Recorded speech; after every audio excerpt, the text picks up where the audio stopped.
Tinapay mula sa langit. A daily morning devotion with CRC Family.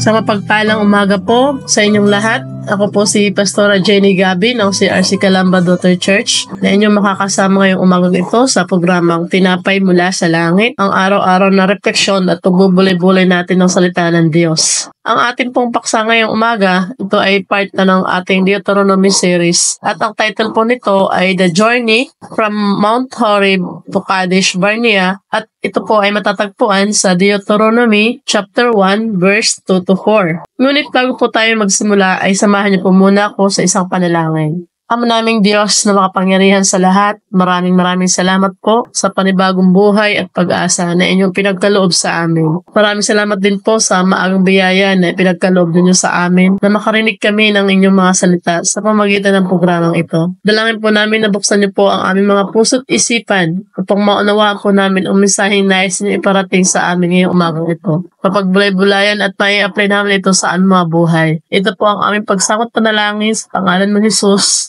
Amen. So, basahin natin ang Deuteronomy chapter 1, verse 2 to 4. Verse 2, 11 araw ang paglalakbay mula sa Sinai hanggang sa Kadesh Barnea kung sa kaburulan ng Seir dadaan. Nang unang araw ng 11 buwan ng ika-40 taon mula nang sila umalis sa Ehipto, sinabi ni Moises sa mga Israelita ang mga utos na binigay sa kanya ni Yahweh. Verse 4, nalupig na niya noon ang mga haring Amorea na sina Sihon ng Hesbon at Og ng Bashan nakatira sa Astaroth at Edrei. So sa Deuteronomy 1, 2 to 4, makikita natin ang kwento ng Israel na kanilang paglalakbay mula sa Egypt patungong lupang pangako. Ayon sa talata, 11 araw ang lakbayan mula sa Horeb hanggang Kadesh Barnea. Ngunit ang kanilang pagtigil sa Kadesh Barnea ay nagtagal ng 40 taon dahil sa kanilang kawalan ng pananampalataya. Nakakalungkot isipin na isang biyahe na dapat ay maikli ay naging napakahaba dahil sa kanilang pag-aalinlangan at pagsuway. So tayo rin bilang mananampalataya ay maaaring magtatagal sa isang sitwasyon kung saan dapat na tayong kumilos ng may pananampalataya at pagsunod sa Diyos. So narito ang ilang mga puntos na ating matututunan tungkol sa paksang ito. Una, ang plano ng Diyos ay may tiyak na layunin at oras. Pinakita ng Diyos sa mga Israelita ang kanyang plano dahil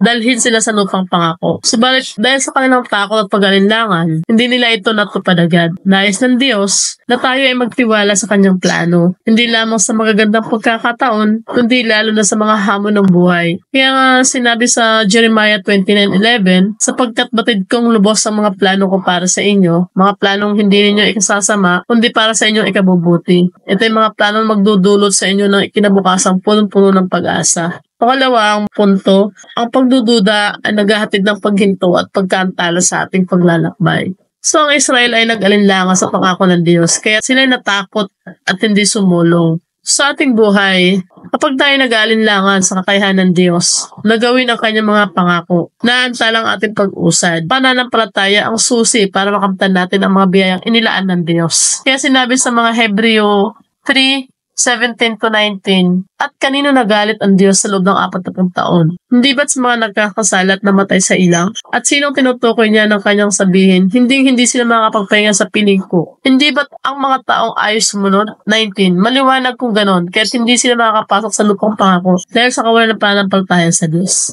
Number 3 na punto, ang Diyos ay mapagbiyaya at handa tayong itama kapag tayo ay bumalik sa Kanya. Sa kabila ng kanilang pagkukulang, patuloy na binigyan ng Diyos ang Israel ng pagkakataong magbalik at magpatuloy. Ganito rin ang Diyos sa atin. Kahit tayo ay nagkamali o nagtagal sa isang sitwasyon, palaging may pagkakataon para itama at lumakad muli kasama niya. Kaya sinabi sa Deuteronomy 1:6-8, nang tayo nasa Sinai, ganito ang sinabi sa atin ni Yahweh na ating Diyos. Matagal-tagal na rin kayong nakatigil sa bundok na ito. Magpatuloy na kayo na paglalakbay papunta sa kabulurang itinitirahan ng mga Amoreo at sa mga karatig na lugar sa Arabo.